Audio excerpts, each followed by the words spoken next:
At dawn on July 10, 1943... It was known as the Italian Campaign, a nearly 2-year-long push by Allies to expel German forces from the Italian peninsula. 70 years later, there are few alive that can tell the story of those final months of World War II. The Associated Press's George Bria is one of them. The situation was a very, very harsh battle up the Italian peninsula by the Americans coming up on the Mediterranean side and the British and Canadians coming up on the other side. By June of 1944, with Rome under Allied control, victory seemed certain, but the bloody campaign would continue for another 9 months.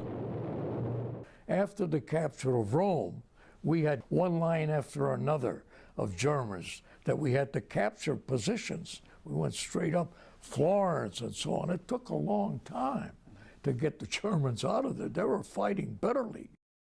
As war correspondent, Bria covered Rome, and between its liberation and that of the country, he witnessed several historic events. The trial of Pietro Caruso.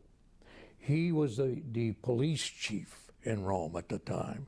And he was tried, he was convicted, and he was executed. And I covered the execution. And they put Caruso in a chair, strapped him in a chair, with his back to the firing squad.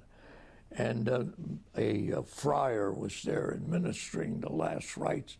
The friar backed off, firing squad shot, he slumped over and he died. And while Caruso's execution was out of the public eye, that of the deposed fascist leader, Benito Mussolini, was different. After being shot dead, Il Duce and his mistress, along with several other fascists, were put on public display. Within 4 days of Mussolini's death, Italy had been liberated. A formal end to all hostilities in Europe came with Germany's unconditional surrender on May 7th. Luke Sheridan, The Associated Press.